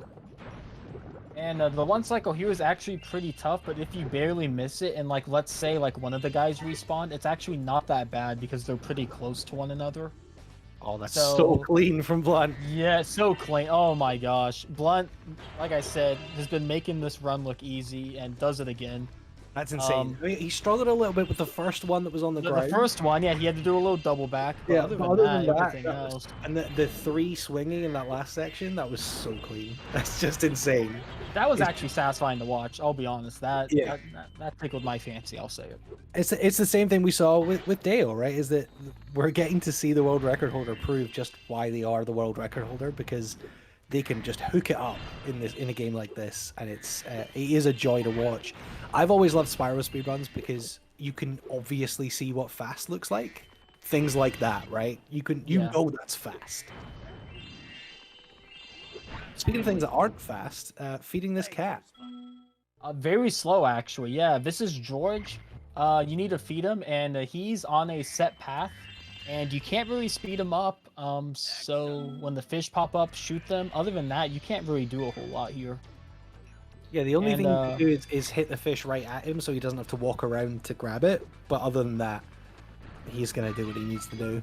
It looks like most people are finishing up with Skelos, and they're going to be going to the Dino section. ZL with the lead between the 4, Nitroff slightly behind, and then Hypno slightly behind. But kind of it's kind of insane because ZL is probably like 10 seconds or 15 seconds ahead of Nitroff, and then Nitroff is probably 10 seconds, 15 seconds ahead of Hypno. So kind of a close race still, but a little train going on. I see. Yeah, Little certainly. pattern. You know, Blunt looks the favorite to win this race by quite some margin, but the other three very conceivably could finish in any order right now. Absolutely. And I mentioned how Zephyr was a long level. And just looking at Blunt's split, remember, Bluntbows is the world record holder. He is like above the standard by a large margin. His PB has a 526 Zephyr. So for most people, like, we're going to finish it in like 6 minutes. So Zephyr is going to be a just tremendously long level. And speaking of dinos, here comes Hypno doing Dino 1, Nitroff about to do Dino 2, ZL done. Yeah, so just a little bit ahead of each other. You can see Hypno, looking at his splits, is very much on pace for the 144 that he was looking for. He was flirting with a 143 at one point, but that appears to have got away from him a little bit. Yeah. But yeah, we're now into Zephyr, and this is between this and Twilight Harbor. Those are the two levels where, if you actually look at the NPCs, Spyro is playing both sides of a war. Yeah. Between planets, and it's really not okay. Oh, Blumbo's taking one full in the face from those birds. Honestly, those birds can be pretty trolly because most of the time they won't hit you. They'll just let you go by because they're kind of like tight on their range. But if they hit you like that, I mean, Blunt, I mean, obviously he wasn't going to fall for it. But if you get greedy and you try to make that jump too early, you can actually like just get knocked off and fall all the way down. And that's like a beginner trap, is trying to go way too fast at that section and then just falling straight down and having to go all the way back up and over. And we're getting word that Noi is having an amazing pace, though. Apparently, Noi is right behind, not right behind Blunt, but second place, I meant to say. And then after that, it'd be Burger, ZL, Nitroff, Hypno, and then Spud. So pretty close race, all things said, between these three. And then it'd go Burger, Neuer, probably pretty close to one another. And then Blunt is just Blunt. Blood's in a race of his own at this point. Yeah. Yeah, I am actually trying to get a multi-twitch together of some of these other runners because there's so much going on in this race to see if we can watch some of these other races and bring you updates from what's going on around the league. Absolutely. And it's crazy too, because for a lot of other games, like, you know, top 4 is going to be good enough, but for Spyro 2 has such a dedicated, like, Spyro following of top level runners that, like, 6, like, it doesn't shock me that, like, 6 of them are standing out, you know? Because, I mean, it's a very tight game. I mean, you can lose time or you can gain time in, like, small increments, but it's never, like, insane. Like, it's usually, like, for example, like Blunt, the reason he's so far ahead is not because he hit like a specific trick or anything. It's because his movement has just been, you know, insane. Yeah. Throughout all of this.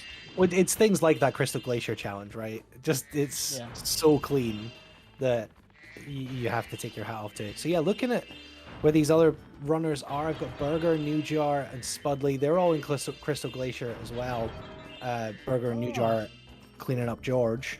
We have 6 runners. Burger and Noi cleaning up George. Yeah, they're definitely pretty close to ZL. We have so many runners in Crystal at the moment, so we're about to have a pain train as everyone heads over to Zephyr eventually, which, not a great level, must admit. Well, this is going to be Cowlex. So we've got Cowlex 1 and Cowlex 2. You got to get these first 5 Cowlex in the pen from the creature. And then you got to go find the 2 that are slightly further away. And then pointing out something, Blunt actually didn't send the last Cowlick into the pin. And that's because Blunt is trying to do a sequence break where he's going to get all like 3 of the other Cowlicks in at the same time. So he doesn't get the double talk, because usually you knock 5 in, the NPC talks to you once, and then you knock 2 in, and then he talks to you again. But if you launch all 3 of them in at the same time, then you won't have to talk to him twice. You only have to talk to him once. Well, of the 7 players that I'm now watching, Newjar is into Zephyr. And Blunt misses it. It looks like one got away. Yeah, one's clipping the corner. So Blunt not quite getting it. Yeah, so New Jar just going into Zephyr and Burger just going into... New Jar's now in Zephyr, Burger just entering Zephyr. Gotcha, gotcha. New Jar is about 15 seconds ahead of Burger from what people are saying. So getting really close for the second and third podium places. Remember, those are the 2 extra places worth money. The $100 looks like it's pretty much got Blumblow's name on it. But the 40 and 20 for second and third, and of course the maximum points, which, you know, Burger in particular, he's top of the league currently for the SPRASH League. New Jar, I believe, is in and around. He is fourth currently. So we're watching people who are really in the running, and Spudley, he's not. He's in the 11th place in the SPRASH League, but a good haul of points here is going to start to put him in contention. Oh, absolutely. I don't know who is planning to do the SPRASH Vector or not, because obviously the races are individual signups, but you know, we do have some people who are doing most of the races and trying to get into that top 4, along with Hypnoshark, who's obviously doing all 6. Whoa!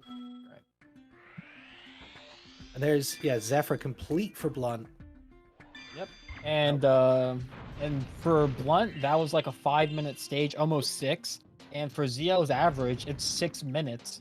So if that's ZL's average, then like we're gonna be here a while for some people, you know, especially like myself. I know I spend like 8 minutes in this level alone. It's bad. And it's mainly the cowlicks, because the way the cowlicks work is kind of finicky. If you stand behind them, they go in the opposite direction, but it's not as opposite as you'd like. It kind of like bob and weave the terrain sometimes. And if you stand, like, let's say you stand like really close behind them, they can kind of go to the side instead of just going directly away from you. And they're very finicky to kind of get an understanding of. And because of that, it just takes so long unless you're familiar with it. Hypno struggling with the out of bounds and Zephyr a little bit, but does get it. I know that's a fairly new technique for him in terms of probably compared to the other runners. He's been adding just little bits of strategy and harder tricks to his Spyro 2 and Spyro 1 runs over the past year, probably.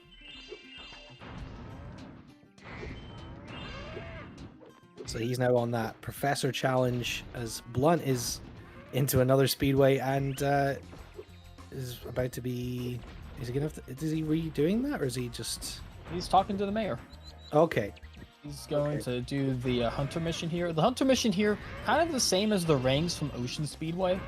You can speed it up by doing a weird like technique where you supercharge like past Hunter, and the game has it programmed to where Hunter always has to be ahead of you. So Hunter will like start to glitch out and like go at insane speed to, you know, try to still be ahead of you. So Blunt should show it off here soon. He should show it off soon. I'm... Blunt? Maybe he's not doing it. Maybe he realized he's not. I don't think he's risking it. Yeah, he's just... No. Oh, no, there you go. He only did the safe one though. He didn't... Yeah. So yeah, Blunt not risk... Ooh, okay. That was swag. Blocking and still getting it. Yeah, Blunt, there's actually more you can do there, but Blunt not risking it. Probably knows his advantage and knows that like he shouldn't risk it on something like that. Yeah, that's but those two of them that are pretty free. Like you still saw the example, you know, where Hunter tried to like speed up to get past him. And well, Blunt out of Zephyr and out of the Speedway. Here comes Fracture. Yep.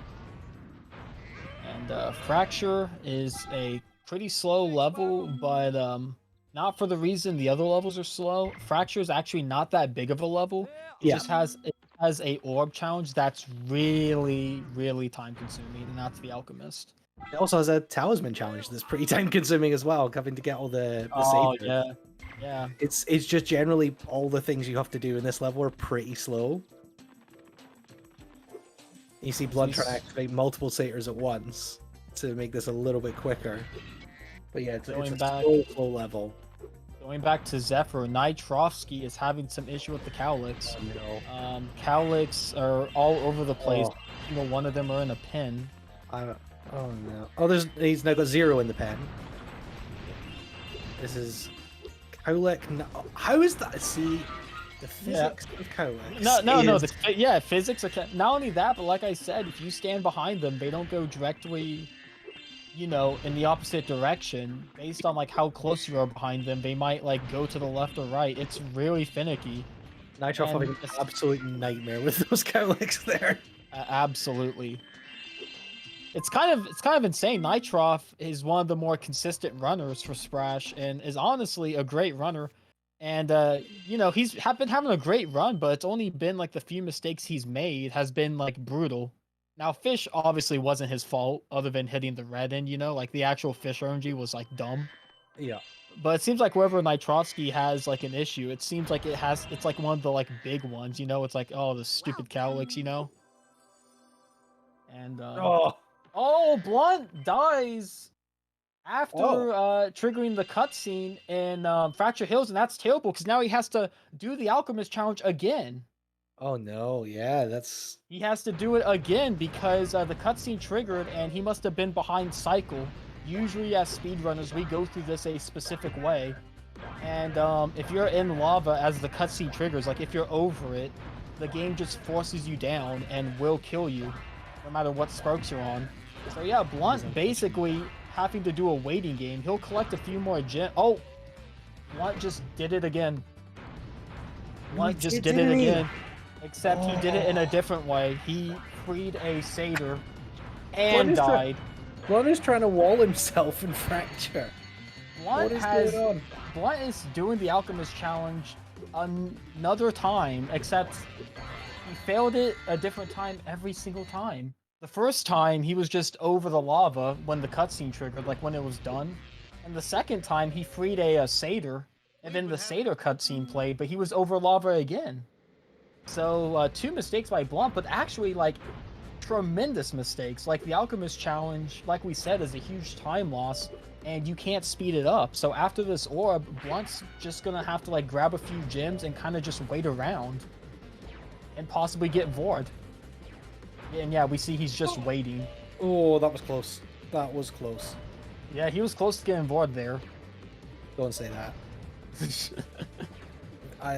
I love messing with Kieran as much as the next, but let's, you know, let's keep some standards. Look, I'm sorry, I had Vortex on the mind. How about that? That's fair. You're also not allowed to call Vortex that either. Really. Oh, I did not know that. It's not as funny anymore. We killed it. So yeah, now is Blunt actually gonna be able to finish Fracture Hills?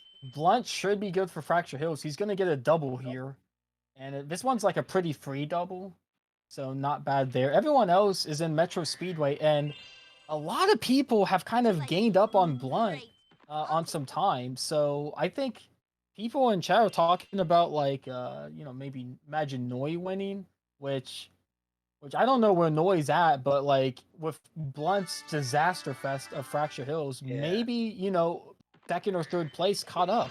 Well, we don't know. Is in Fracture Hills. He's on 3 out of 6 now, so he's maybe about ostensibly halfway through the level. So he's still a little bit behind, but he's definitely still behind. No, he definitely gained with that. And Burger's also in Fracture, as is Zero, obviously, as we can see on the stream. The good news for Blunt, though, is that while that may have been a big mistake, that put just a dent in his lead. It didn't evaporate it. And not only that, but also the run is almost over. After Magma Cone, it's just Icy Speedway. So, you know, unless Blunt has another disaster fest in Magma Cone, he should, you know, be, you know, solid to win this. Yeah. And the only disaster I can imagine in Magma Cone is either dying on the Orb Challenge or losing Popcorn like one or two. Yeah. I see Nitroff doing some more of that supercharging we were talking about in the strategy. Hypno's just going to play this as intended, I think, as the auto-scroller that it is. So really what we're seeing emerge here is right now obviously Blunt out in front, and then we've got a race between Burger and Newjar for 2nd and 3rd, and then Nitroff and Hypno ZL coming up behind them a little bit, and then Nitro and Hypno competing for probably that final top 5 spot. Absolute close race, though. I think it's crazy because, like, usually, you know, top runners are top runners, and you know, there's usually you can see levels between them, but with Spyro 2, besides Blunt, I mean, it's gonna come down to like minutes. Like the race time is going to be like someone finished, you know, after Blunt, and then it's just going to be a streak of finished, you know. It's gonna be, you know, who finishes in the end, who's going to be slightly quicker than the rest. Yeah, And, we'll bring you updates on everything that's happening from around the league. And now it's absolutely. Popcorn, another very annoying Hunter challenge. No one's really ever questioned why Hunter makes you work for these orbs so much. Could just give them to you, but no. He could. Supposedly, Moneybags, he's trying to it's all help you a racket. leave, but, you know. Him and Moneybags is all a racket. And Blunt having some trouble. No, he's not having. Oh, this is Popcorn 2, actually. Could lose it still. Hunter is only one behind. But Blunt probably does have this. Yeah, this is closer than he'd want Popcorn to be. This is closer than he'd want, but something. Yep, there's one in the corner. He's got it. Only doing that by 2 popcorns, though. Definitely closer than I would have expected. So there definitely was some room for a choke, but luckily we had some good spawn positions, and Blunt obviously is going to capitalize on that. And it looks like Nitroff is going to start the Alchemist Challenge. And the thing about the Alchemist Challenge is we try to get as much done as possible while it's going. And because of that, it can be kind of tight to do everything we want, because we want to grab all the gems in this section, and then we also want to clear out the bottom section, kind of catty corner from where the challenge begins. You see, again, Hypno doing kind of a safer route for the Alchemist Challenge. He's taken out all of the Earthshakers before activating the challenge, and he's now going to go clean up these other areas. Also, we might have an issue with Nitroff if he decides to jump. Okay. Nitroff hitting the Alchemist, not the Alchemist, the Satyr, the same way Blunt tried to, except he didn't fall in the lava this time. So that is a backup in case you missed the first shot on the little Satyr guys, but it's a risky one because if you don't turn right quick enough, you're gonna fall in the lava and you're gonna do that challenge over again. So, you know, good job by Nitroff. Very, very clean backup and no problems there. And Blunt Bow's beautiful is going to get the cutscene skip, or the dialogue skip, I should call it. Basically, if you land on the top of the magma cone and complete the orb challenge, you only have to talk to one of those guys instead of both. And it's actually not as easy as you'd think, because we don't really have time to climb up the magma cone, so we have to kind of do a like glitched like supercharged jump. I don't think that's even the right word. That hover that he did to hit that last balloon vase, again, just beautiful movement from Blunt. And we got Shady Oasis and then just Icy Speedway. And Shady Oasis is a escort mission, like throughout the whole level until near the end when you finish it. So with Shady, we're gonna escort one of these hippos throughout the whole level. And then after that, we're gonna backtrack and do a few of the challenges, a few thieves. And then that's really it. Shady Oasis, for like most runners, is pretty, I'd say, self-explanatory. It's really hard to like lose a lot of time here. So I'd say Blunt probably should have this wrapped up. Oh, for sure. He's the only one in Shady Oasis right now.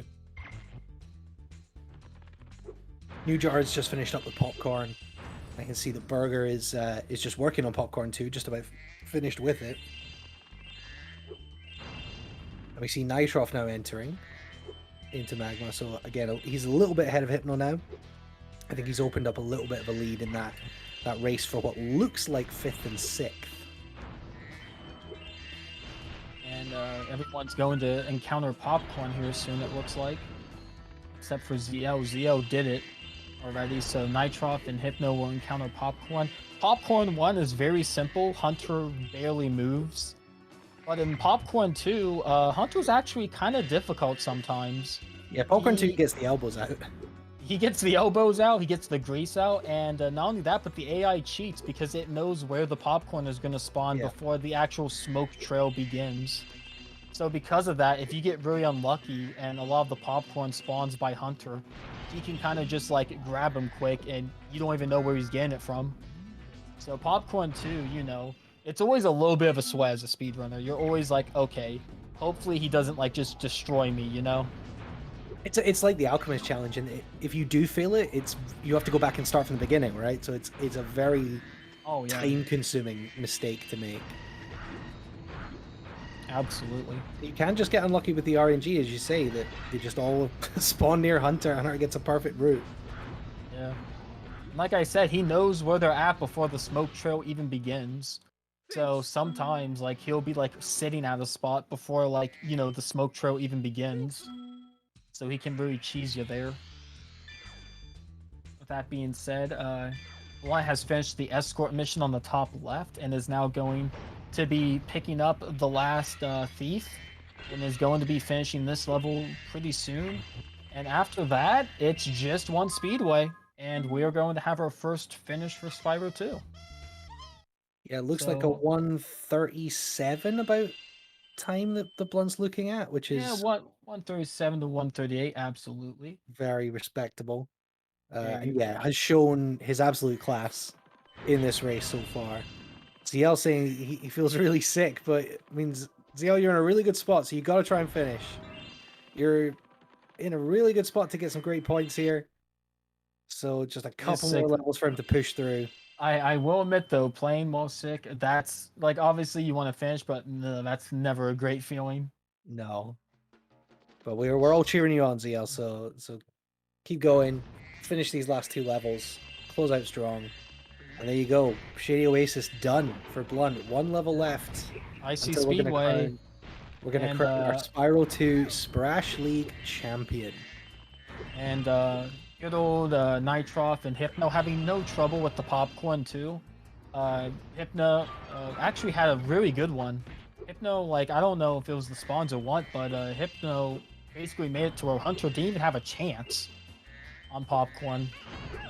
So you like to see it from both those runners, not, you know, losing time to a stupid minigame. And we're going to see IC Speedway by Blunt. And, well, you know, we'll just follow Blunt until he finishes. The route here is real simple. And by simple, I mean it's kind of chaotic.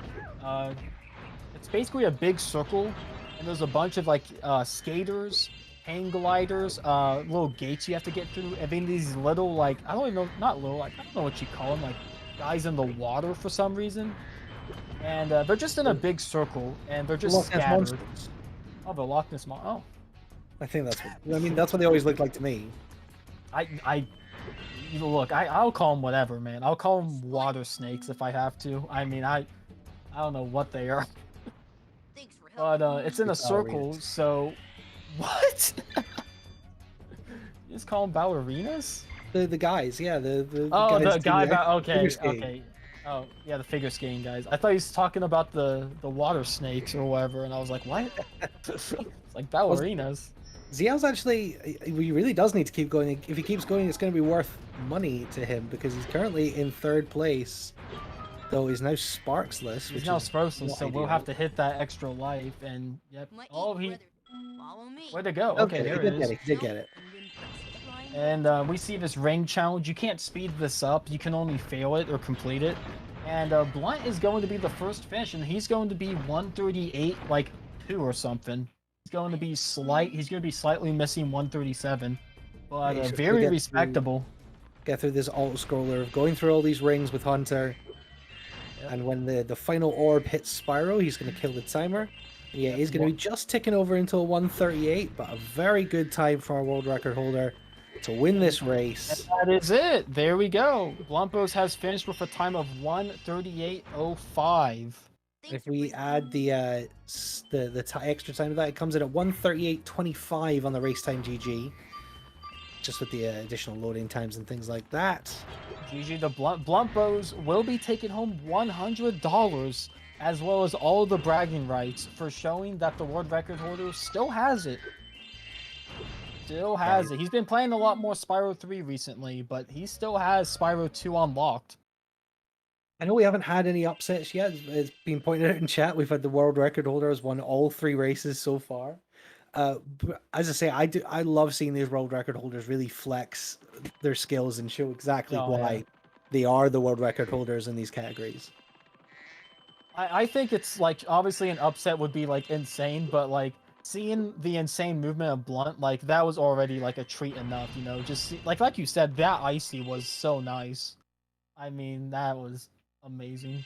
And we see ZL is going to head over to Icy Speedway, his last level. And I will be looking at the race time to make sure we don't miss anything. But Yeah, I've got I believe ZL is going to possibly get third, but I think Noi is going to finish second, possibly. yes. Just looking at that now, he is in icy. He is working his way through those Loch Ness monsters now. Yeah, Yeah, in that case, Noi would be second, assuming he doesn't, you know, choke anything here soon. If Nujar looking on, it's at 12 seconds between Nujar and ZL. So if Nujar keeps this clean, he will take second. But Zach is right there. ZL is right there for sure. Hitting some of these ballerinas. That's the first phase of this done for Nujar. I know I'm commentating something you can't see, but Nujar is now starting the Hunter Challenge. So if he doesn't, He's starting the mess Hunter this up- Challenge. If he doesn't mess it up, he 100% has it because Zio has just finished the regular time attack. Yes. So assuming Noi doesn't fail the rings, which is one of the easier challenges, so I'd be shocked. But you know, nerves could always happen. Yeah, you absolutely could fat finger it and just miss Oh, one. and then absolutely. if you do that again right at the end, you've got to go all the way back. But yeah, Nujar is gonna come up to. He's got 10 rings left now, There's 10 rings left. whereas ZL just has about 30 left. So it's gonna be.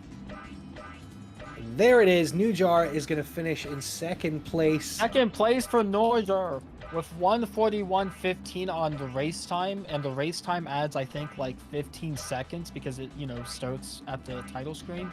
Yeah. So But, 1:41.15. GG to Noi, and then ZL should be right behind. Yep, with a 1:41.31. They were 16 seconds apart. Incredibly close. We saw that with, Absolutely close. we've seen that with again all the races so far. That they've been very very close at the top. So yeah, Nujar coming in second, Zach finishing third. Shout outs to him for closing it out, taking home the money despite being sick. So good for you, Zach, and again putting himself in great position for that final Sprash Vector. Still, he's going to be getting a good haul of points. I see Nitroff is now cleaning up Icy Speedway. Looks like Burger is going to come home fourth. Yep, he's finished the challenge now. Burger is fourth, 1:42.10. 1:42.10. And then it's going to be between Nitroff and Spudley. Burger finished, Spudley's actually Spudley- not in Icy yet, so I think Spudley's actually a little bit behind Hypno right now. Really? He's Oh. very closely behind Hypno. Okay, well, About 20 seconds behind. in that case, Nitroff should have 5th place on lock. Yeah, so- Because I don't know any other competition sneaking up behind. It Well, should... maybe someone we'll keep an eye on the race time, GG. We'll bring you all the updates. But yes, Nitroff, looking at being our next finisher here. Yep, in he's fifth on the place, rings. and then it will be between Hypno and Spud. Spudley. Yep. And the thing about Icy Speedway is that I think Hypno does a safer route. Yeah, we see he's doing a safer route, but I believe it's slower. So I think Spud could possibly slightly pass him here. Yeah, he might take this. I wanted before I knew who was in the race. Oh, they're very close. Yeah. When I knew Let's who see, was in the race, I wanted because to he race, does Hypno maybe does have enough of a Point buffer about to that get away with result. this slower route. but I'll live. Because he does Where's have 15 to 20 seconds advantage over. Oh, he finished the Spud. time attack. What's Yeah, Spud there you go. looking like? Just before Hypno. Oh, just before Hypno? Uh-oh. Yeah. So It was a good it race. is going to be Spud in fifth, unless something goes wrong. He's Well, Nitroff literally is going to be in 5th first. There we go. Nitroff no, sorry, finishes Nitroff in fifth, with a finishing up. 1:43.44. Good and then it's job. literally 3 rings difference between Hypno and Spud. So Spud will take it if he doesn't fail.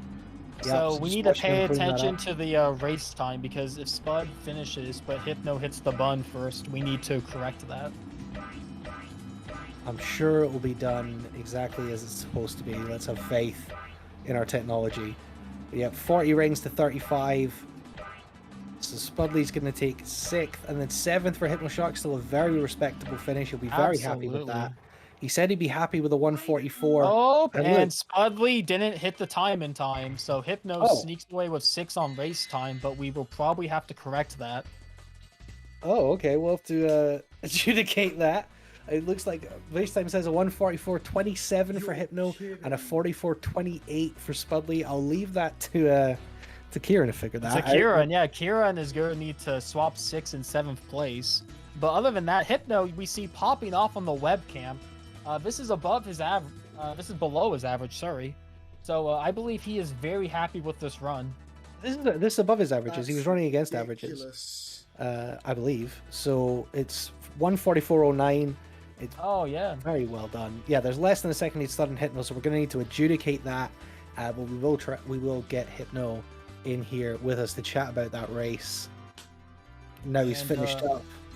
That's insane, man. And it looks like most of our runners here, besides Zio, who was sick unfortunately after finishing, most of them, other than the Hypno That's pop off, are ridiculous. kind of just okay with their times. That is Nitroff giving a ridiculous. little smirk I saw on the webcam, probably just feeling like his run was pretty good. Blunt Bows showing just you can't really see his face, but he kind of just like leaned back when he finished. So, not really a lot of pop offs, but just a lot of satisfaction. Like, oh, it's over. I did good. And oh, Blitz. Sure. I don't know if any of y'all saw that, but Blunt must be listening to the commentary because he just stuck his face in the webcam and gave a big smile just to make fun of me, I guess. All right, well, we've got Hypnoshark with us now. Hypno, once again, you continue to exceed your expectations for this. You told me you'd be very, very happy with a 144. A 144.0? That's pretty good. Yeah, I'm very happy with that. I guess we'll have to see about me and Spud because that. So I prioritized hitting done over my timer, right? Yeah. In the race time thing. I don't know if Spud did the same. I No, have I think he no was the idea. opposite. I think he stopped his live split and then went Yeah. on race time. Oh man. Okay, So, we'll have to go to Kieran the will go back and look at that, and we'll figure that out. But you were Yeah. insanely close to him. You were also within 45 seconds of Nitroff as well. Yeah. And we're I ahead of him saw for a that- good point. I saw that Nitroff got off to a nut start, right? Like Yeah, he he went did. crazy. Oh, his start was immaculate. Yeah. He got terrible fish though. Truly horrendous fish. Oh my gosh. You got really good fish. I was very happy with my fish, yeah. I Your was fish was very like what, happy. 5 reds? I think Like, it was like 5 or 6 reds and like minimal gaps in between them. So Yeah, I was Blunt like, got 11 reds and a miss. Nitroff got at least 12 reds before I stopped counting and hit a red in by accident. So so you're telling me that I got the best fish out of the 4 on stream? Because if You so, that's absolutely hilarious. did get the best Absolutely. It fish. wasn't even close. It wasn't no, like That's far and hilarious. away the best fish. yeah, That's absolutely. that's so funny. Zach was like 10, I think, as well. So he was like average. Zio was 10, and then Blunt had very good beginning fish, and then I mistakenly said, "Oh, Blunt's having insane fish luck at the moment," and then he got like 10 reds in a row. He was Ah, five, yes. he was 5-0 and then 6-1, and then suddenly he was 6-7. Yeah. Oh, And then that's fun. Nitra not only had bad fish luck, but also knocked a red in. Yeah, So that's because of that, that's he I got said to that already. do an extra 3 fishies at the end. I said that yes, already. Get Oh, my- on. Helps if you listen. Get on. Nitroff's already firing up Spyro 3 though. He always does. He's just on to the next game immediately. He- Yeah, not he only did that that, last week with C2 as well. Yeah, When we finished it's- Crash 3. It's kind of hype, I can't lie. It's kind of sick. I respect it. But yeah, another good race for you, 6th or 7th. Good points for you going into that top 4. But you've got competition from guys like Zach and Burgerlands and Newjar and Nitroff. It's actually could get really tight for that top 4. So 2 things. First of all, from what I can tell, there's like 5 or 6 of us going for top 4, and it's like really, really close. And I think it just got closer because of Newjar getting second and CL getting third. I think it got really close. Yeah, so you're 13 points behind Burger right now. Burger got fourth, but he is behind in this race Zach and Nujar, who are in third and fourth. So that top four is going to look a lot closer, I think, once the points are calculated. And Nitrov's going to have got a decent haul of points as well. He's in fifth place right now, Yeah. so Yeah, it's going to be insane. it feels It's like gonna be the five of really you close. are the contenders for that top four. Well, we'll see. I mean, there's a lot of SPRASH to be played, but yeah, I mean, yeah, I I just feel like it's going to come down to Crash 1 and 2. I really feel like who's going to die in Sunset Vista first? boy. You know, like that's going to be huge. But yeah, Well, we've got Spyro 3 next, which is the longest game of the league. yeah, So by a pacing Not to yourself. mile. not to mention, but Nitroff, who's been doing very decently in a lot of the other games, he is the clear favorite because he has world Mm. record, and his world record is, I believe, like 3 minutes ahead of second place, like Yeah, on the board. he has a 252, which is just insane. I So believe Berger has a sub 3 as well. I think Zach is very good. I think Nujar's very good. So that's going to be Those are all of the guys you're competing with for top four. yeah. Then there's me. Hi, it's This me. guy. But how Yeah, good are they at Crash 1 and 2 is the thing. I think Crash 1 and 2 will bounce out a little bit because I think a lot of the people that, besides Berger, maybe, I think their three strongest games are all Spyro. I think Zach is stronger at Spyro, right? Yeah. Pretty sure. So, Nitro, I mean, to be fair, everyone's good. To be fair. Yeah. yeah. But yeah. But it's probably going to end up having to come back to you in Crash 1 and 2 if you're going to make that top four. If I'm gonna make it, it's gonna have to be in Crash 1 and 2. Yeah, I'm not touching these guys in Spyro 3. It's not gonna happen, but we'll see. We'll see. It's the consistency, right? I don't know. Where did you finish in Spyro 1? I finished 8th in Spyro 1, and then 7th here, and third in Crash 3rd 3. in Crash 3. Yeah. So you've had top 7 finishes in all three races so far. That is It's kind of tight. that is how it's going to be done to get into that top four. What's your ambition for Spyro 3? For Spyro 3, it depends on how many people join, because also on the topic of join via this form, please. Yes, It's please sign up for the Spyro Spyro 3 race. You have a week to do so plenty of time. But yeah, I hope to get like top 10 because Spyro 3 is my weakest game, and then kind of just rely on Crash 1 and 2 a little bit, just lean on them a little bit. So yeah, I think that's probably smart. While we're plugging links, they just drop the donate link in chat again. Only plugged it once during this race because it was a shorter race, but do, if you've got any spare change, if you're enjoying the shows, enjoying the races every week, Kieran and Hypnoshark have funded this out of their own pockets, so help offset some of that cost. And the less it costs them, the more money they've got to put on more events like this in the future. Absolutely. And it's been a hell of a lot of fun over these past 3 weeks. And we're back next week with Spyro 3, when I'm going to be joined by Lexi, which is going to be a lot of fun. yeah, it's gonna be tight. That's gonna be sick. I'm going to lose my mind because it's going to be like a Gonna 4-hour be a show. long time.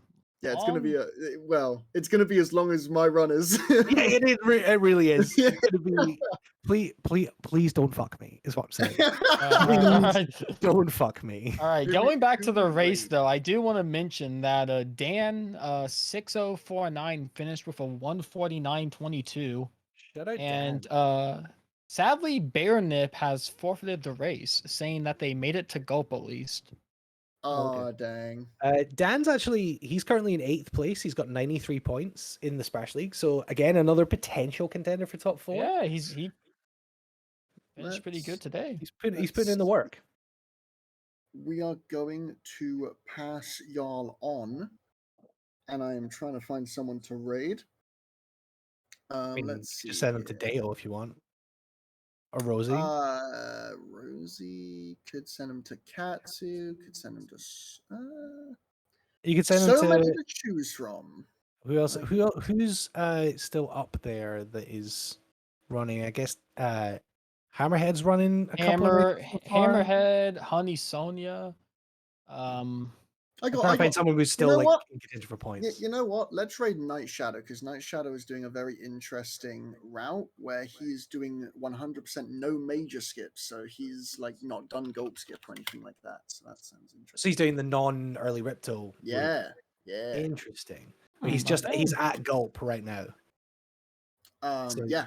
So he's got all of winter Tundra to do. So Well, route. Pretty sick route. well, with that being said, guys, thank you guys so much for showing up for the week 3 of Sprash League. Next week we're gonna have Spyro 3, and that should be exciting. Should be very long. You guys have fun with that. I don't know if it's gonna be exciting, but it is gonna be long. It's gonna be long. If you judge the quality of your content by the amount of minutes it takes up in your life, boy, have I got a race for you. Oh, it's I'm- content. It's I mean, absolutely. it is content. That's how YouTube does it. But with that, All right. being Thank you very said- much for joining us for the show today. We'll post the update in the Discord of all the points, and you'll see all the updates on Twitter as well. Follow Hypnoshark on Twitter, Kieran on SR, and you'll get all the information. Sign up for Spyro 3, and we will see you back here next week, same time, for hopefully another thrilling.